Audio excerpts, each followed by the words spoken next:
Last week, I did a demo on how I drew the background trees in this colored pencil piece. This week, I will be showing you how I drew the sunlit grass. Hi, Shanna Rowe Jackson here from Caution Artists at Play, and today I am going to demonstrate how I did the grass in this colored pencil piece. Last week, I did a demonstration on how I did the trees, so if you are interested in seeing that, I will have it linked in the description below, and I will put a card pop-up in for you. So, something to keep in mind when drawing grass in colored pencil or painting grass in general is to think about perspective. And the way I do that is I like to take a look at the horizon line and gauge everything from there. And I think about an ocean when I do this. So if you picture yourself out by the ocean and you are looking out at the waves, you're going to notice that the ones that are by the horizon line are going to be very less detailed. They're going to look more like lines, and they're going to be closer together than the ones that are closer to you. And it's no different when drawing or painting grass. So the horizon line in a landscape is usually the furthest point away from the viewer. So anything that's closer to the horizon line is going to be less detailed, and usually it's going to be a little bit hazier, and you're just not going to see really any real shapes. It's mostly going to look like lines if you're dealing with something like grass or the ocean or even rocks. And that's what I am doing here. So the stuff that is closer, the clumps of grass that are closer to the horizon line here, are basically just going to be lines. And as I get closer, I am going to make those clumps of grass larger and further apart, and they're going to be more detailed. Another tip for drawing grass is to look for clumps. Unless you are drawing something like a football stadium or a golf course or something like that, the grass is not going to be uniform. There are going to be different textures in the grass because there's going to be different kinds of grass growing. There's going to be weeds, there's going to be flowers, there's going to be some dirt showing through, different lengths of grass. So you really want to just pay close attention to the clumps of grass, to the patterns in the grass, and the different colors, because they're not all going to be a uniform color.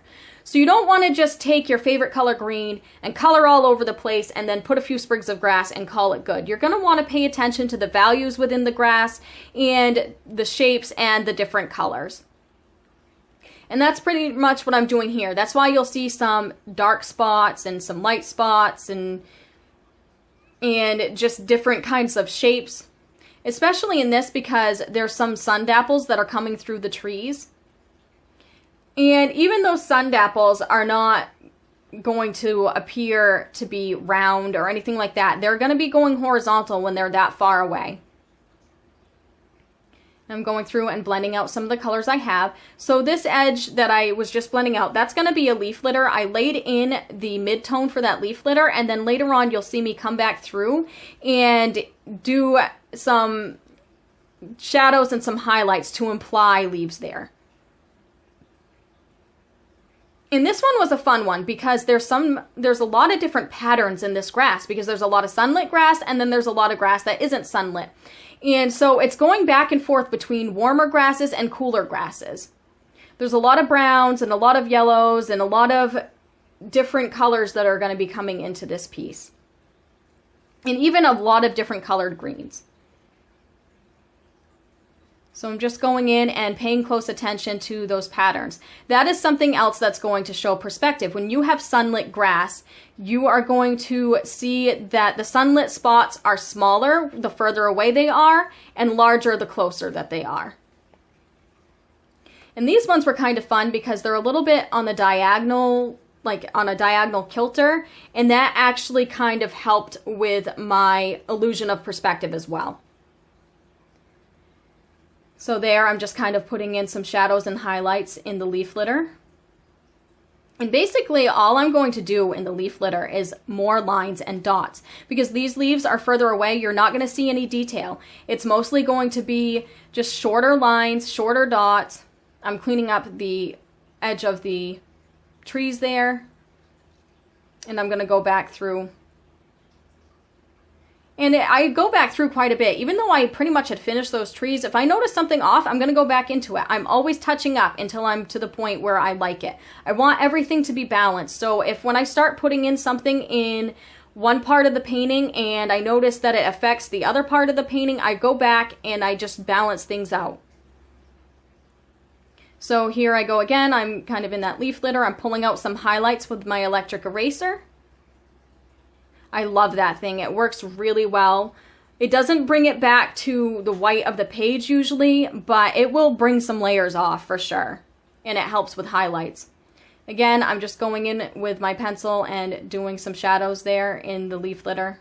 So you can see you're not getting like actual shapes of leaves. Occasionally I might put a triangle or two in there just to create the illusion of maybe like the point of a leaf coming up every once in a while, but for the most part, it's just lines and dots.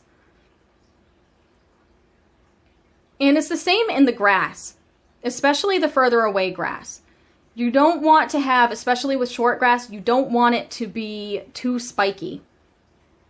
I think of short grass similar to short fur on an animal. It's going to be a little bit smoother, and longer grass is going to be like the longer hair of an animal. And eventually I will probably do a piece with long grass so I can talk about how to do that. I love drawing long grass. But short grass is a lot of fun too. And we're really just looking for the illusion of grass. We're really just implying grass when we're drawing it. So we don't want to have every single blade of grass showing. Excuse me.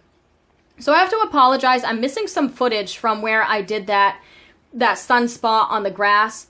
But basically what I did was I laid in my lighter color and I went through after with my warmer, darker colors to bring out some of the detail within the grass. Because the sun kind of washes out the detail of the grass, so there's not going to be a whole lot of detail, but I want to have just enough in there to realize that there's some grass underneath that sunspot. And around the sunspots are going to be warmer. And where it's mostly just green grass and shadow, it's going to be a little bit cooler. So as you can see, I'm kind of going back in and implying a little bit more clumps of grass. Again, you want to look for clumps of grass. It's just like you want to look for clumps of leaves. You don't want to just do little strands of grass everywhere because it just makes it look a little bit too sketchy. Just putting in some detail, warming things up. And now we're getting a little bit closer to the viewer, so the clumps of grass are getting bigger. And it's all very repetitive. It's just like the trees. All the techniques I was using in the background, I'm using in the foreground. It's just now I'm doing larger pencil strokes and I'm doing more detail and darker pencil strokes in some cases. Because as it gets closer, some of the grasses get a little bit darker. There's a lot of areas of shadow in this midground, and then you'll get an area of highlight again in the closest foreground. So that's something to keep an eye on too, is the shadows and the values. You always want to keep an eye on the values. Sometimes values are all you have to show. So, and it's no different in grass. What we're seeing in the grass in the background is little shadows and highlights. I'm using my craft knife to kind of scratch out some pieces of grass and some highlights in the grass because now we are getting closer, and so you can start seeing more individual blades of grass. But I'm still doing this within the clumps of grass. So it's not just going to be individualized strokes of grass laid out randomly. You want to look at the direction of the grass. You look at each individual clumps of grass and look at the grass within those clumps of grass to see which direction the blades of grass are going in. And that will help create a more realistic scene. You don't want to get all willy-nilly with it and just throw grass wherever you feel like. You want to pay attention to the way the grass is growing because that'll make it look more organic. The fun thing about landscapes, though, is that nature is rarely perfect. It has its patterns, so you want to pay attention to that. It usually appears in clumps and things like that. But for the most part, if you have a couple blades of grass out of place, nobody's going to know. And that's why I recommend people trying landscapes. I've heard a lot of artists say that they think landscapes are difficult, or it just doesn't interest them, but I think that they're a great way to practice because there's just so much less pressure. I have an easier time doing a landscape out of my imagination, for instance, than I do drawing people out of my imagination, because if there's something wrong in the proportions of a person, It's obvious. Even if you're not trying to draw a specific person, if for some reason the left eye is a little bit lower than the right eye, it's going to look off. Even if it's not supposed to look like somebody, you know, most people's eyes are about level with each other, so it's going to look a little bit off. But in a landscape, you can have a leaf or two out of place and nobody's going to know the difference. There's such a great freedom in that, I think. And that goes for any medium, not just colored pencil. Colored pencil is very time consuming, and to do the details in a landscape can be very time consuming. So it's usually much quicker to do landscape work in something like acrylic or oil, which is why I don't think I see a whole lot of people doing landscape in colored pencil. But I tend to be a sucker for punishment, and I truly enjoy drawing landscapes. So I'm an oddball like that, I think. And here you can definitely see how the clumps of grass are getting larger. I'm laying in my shadow areas, and then I'm coming in with my midtones and my highlights. Because the shadows are what really makes those clumps sing, so to speak. That's what really gives them their shape. Is there something that you really enjoy drawing in colored pencil? If so, comment below. What's your favorite thing to draw in colored pencil? If you've never tried colored pencil, what's your favorite medium? And what's your favorite subject? I'm interested in knowing more about my viewers and the things that you like. So please feel free to comment below and let me know more about yourself and your interests in art. And if there's something that you're interested in seeing me demo in colored pencil or acrylic or, you know, any of the mediums you see me working in, feel free to comment and let me know.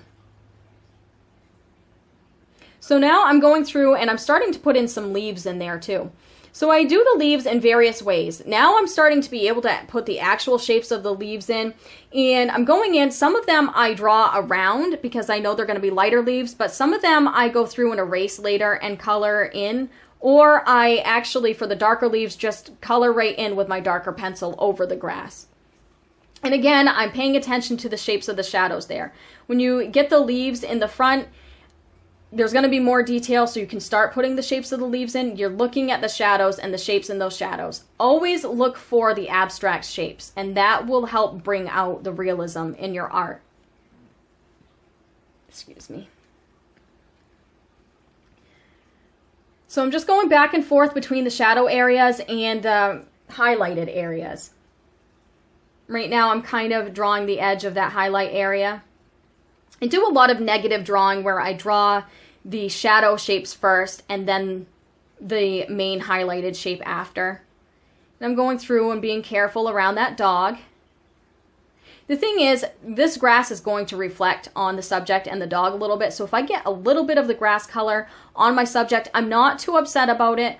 I can erase if I need to, but a lot of times that color is going to reflect on them anyway, so it can, like in the dog for instance, it'll mix right in with the fur color and it'll be just fine.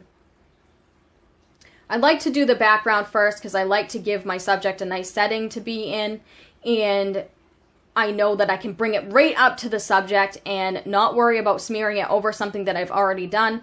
But also, I find that it gives me more time to observe my subject. So by the time I get to the subject, my subject goes by way quicker than it would have had I drawn my subject first, because I have spent way more time observing my subject before drawing it, because while I'm doing this background, I am looking at that reference photo.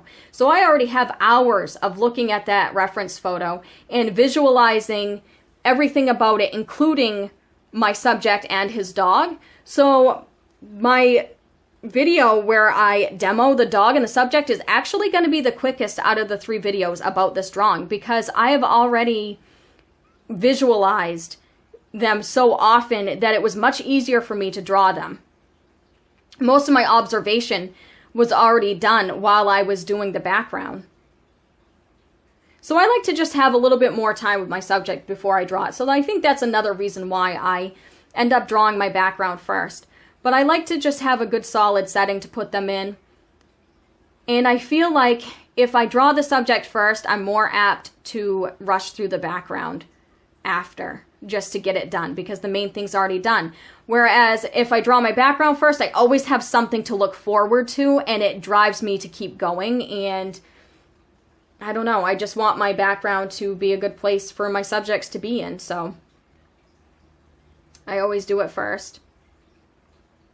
Especially when there's a person involved, because the skin tone really is affected, I find. Skin tones are really affected by what's around them. So I find if I have the surrounding in first, I'm more apt to get my values and my colors right in the skin tone when I do eventually do my subject.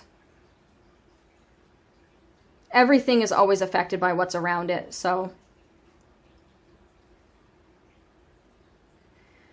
And it's just a lot of little details in the foreground. As you can see, my pencil strokes are getting longer now because we have longer blades of grass because they're closer, and you can see more detail in the blades of grass. And having all this detail in the foreground really pushes that background back, even the trees. Because the details in the foreground are larger and just more sharp. So it's really pushing everything back. And things are going to start getting brighter here too. The highlight in this foreground is much brighter than the highlights in the background. And that really kind of calls attention to the subject because it's right where the subject is. And you'll see that in a little bit. It's not going to be as white as it is right now. And I'm just going in and putting some clumps in there. Again, the highlighted part is not going to be as detailed as the darker parts because the sunlight has washed it out a little bit, but I am implying that there's grass in there. This piece was a lot of fun. It was a lot of work, very time consuming, but all in all, it really was a lot of fun. It has a lot of my favorite elements, and it gave me a lot of good practice for landscape elements. And some of the darker parts in the foreground are darker too than what's in the background. Again, it's not going to be as washed out because it's much closer. And Me Tints, the paper that I'm working on, actually comes in a range of colors. And this piece would have been good on a colored page too. If I had used their, I think their maize color is one that's one of my favorites. I'm out of it right now. It would have worked really well because I wouldn't have had to blend out my pencil as much because I would have been able to let the background color of the paper show through, and it would have worked very well for this piece because it would have really blended in and just been a part of the piece. So if you've never worked on paper that has a tint to it, I recommend doing that. It works really well with your subject. You just want to make sure that the color you choose works with your subject and not against it for whatever type of style you're doing. And I'm just going in and putting some of the warmer details in the sunlit grass. And I really love how the sunlit grass is kind of going diagonal and it almost leads to the subject, which I got really lucky because that was how it was in the reference photo. And I think I probably would have tried to implement that even if it wasn't in the reference photo because you want things to lead to your subject, to lead your eye to the subject, so to speak.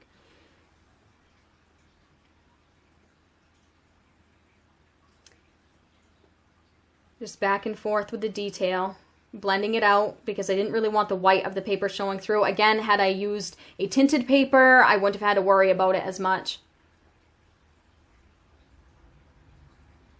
Sorry if you can hear vehicles going by in the background. I'm running out of places in my house to do voiceovers. Right now it's really hot, so either you're going to hear an air conditioner or a fan or the fish tank. So right now I'm in my kitchen and sometimes you can hear cars going by. This is what the finished piece is going to look like, and stay tuned and I will show you how I did the subject next week. Thank you. Bye. Hey, thanks for watching. If you like what you see, please hit subscribe. Also, my social media links are in the description below if you're interested in seeing more of my art. Please come back next week where I show you the completion of this drawing. It'll be part 3 where I draw the boy and the dog.